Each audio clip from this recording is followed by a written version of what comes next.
Hi friends, welcome to Mahathi Sairam channel.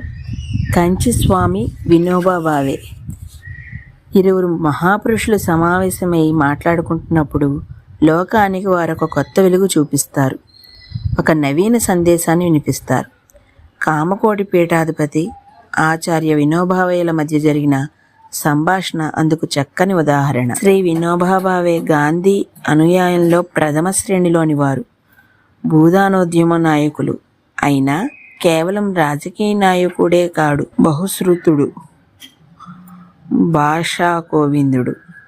కాషాయం కట్టలేదు, కౌపీనం పెట్టలేదు గాని ఆజన్మ బ్రహ్మచారి, సర్వసంగ పరిత్యాగి, కారాగృహంలో భగవద్గీతకు భాష్యం చెప్పిన తత్వజ్ఞుడు.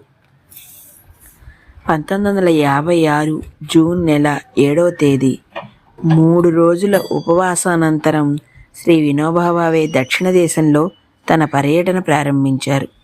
కంచికి 4.5 మైళ్ళ దూరంలో కలకత్తూర్ అనే పల్లెటూరుకు బయలుదేరుతూ ఇప్పుడు ఎన్ని గంటలు అని తన సహచరుణ్ణి అడిగారు.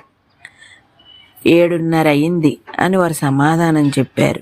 చూశారా, ఇంచుమించు ఇదే వేళ ఇప్పటికి 40 ఏళ్ల కిందట మొట్టమొదటిసారి బాపూజీని నేను దర్శించాను అన్నారు శ్రీ భావే. 4 దశాబ్దాల అనంతరం అదే జూన్ నెల 7వ తేదీన ఆనాటి సమావేశం శ్రీ వినోబా స్మరణకు వచ్చింది. అంతకంటే విశేషం ఏమంటే 40 ఏళ్ల క్రితం వినోబాజీ మహాత్మా గాంధీని ప్రప్రథమంగా దర్శించగా సరిగ్గా అదే రోజు జూన్ 7వ తేదీ మరొక మహాపురుషుణ్ణి, కామకోటి పీఠాధిపతి శ్రీ చంద్రశేఖరేంద్ర సరస్వతిని దర్శించుకున్నారు. మహనీయులిరువురు ఒక చిన్న పూరిపాకలో సమావేశమైనారు. ఇద్దరి సంభాషణలు కొన్ని నిమిషాల్లో ముగిసింది. సంభాషణ సంస్కృతంలో జరిగింది. నారాయణ నారాయణ అంటూ నారాయణ స్మరణతో స్వామి వినోబాకు స్వాగతం పలికారు. తమ ప్రక్కనే కూర్చోబెట్టుకున్నారు. వారి ఆరోగ్యం గురించి కుశల ప్రశ్న వేశారు. స్వామి ఇక్కడికి రావడంలో మీకేమీ శ్రమ కలగలేదు కదా? మీకు ఆటంకం లేకుంటే ఇక్కడే మఠంలోనే మీరు బస చేయవచ్చు. వినోబా, మీ దర్శనానికే నేను ఇక్కడికి వచ్చాను. మీ ఆశీస్సులు కోరుతున్నాను. స్వామి నారాయణ నారాయణ. పరుల సేవలో ప్రపంచం అంతా ఉద్ధరించబడుతున్నట్టు నాకు తోచదు. ఒక్కొక్క వ్యక్తి తన ప్రవృత్తిని బట్టి తన మనోభావాలను అనుసరించి సమాజానికి సేవ చేస్తాడు. అది ఆక్షేపణీయం కాదు. అయితే లోకులకు తాను ఏ ఉపకారం చేసినా అది కేవలం తన చిత్తశుద్ధికేనని, ఆత్మోద్ధరణకేనని అతను భావించాలి. అదే తన లక్ష్యం కావాలి. ఇతరుల వల్ల ఏ విధమైన ఉపకారం పొందని వాళ్ళు లోకంలో ఎందరో ఉన్నారు. వారంతా తమ జీవితాలను యథోచితంగా కొనసాగిస్తూనే ఉన్నారు. మాట వరుసకు అడవుల్లో మృగాలు, పక్షులు అసంఖ్యాకంగా జీవిస్తున్నవి. వాటికి ఎవరు సహాయం అందిస్తున్నారు? వాటి జీవిత సరళిని క్రమబద్ధంగా చేయడానికి ఒక సంఘం ఉన్నదా? ఒక ప్రభుత్వం ఉన్నదా? అయినా ఆ ప్రాణులన్నీ మానవుల కంటే సుఖంగానే బతుకుతున్నవి. సమస్త జీవరాశుల్లో పరమాత్మ అంతర్యామిగా ఉంటూ లోకాన్ని నడుపుతూ ఉంటాడు.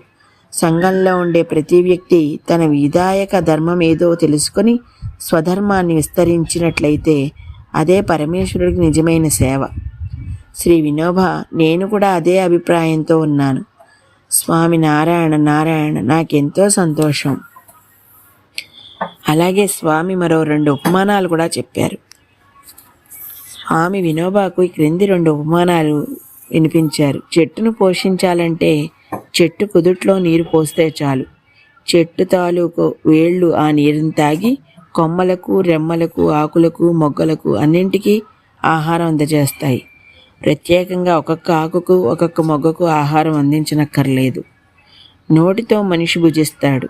అయినా అతని చెవి, ముక్కు, కళ్ళు, కాళ్ళు అన్నింటికీ ఆహారం అందినట్టే. ఈ సృష్టి సమస్తం శ్రీమన్నారాయణ అవయవాలు మాత్రమే. జీవులంతా పరమాత్మ ప్రతిబింబాలు.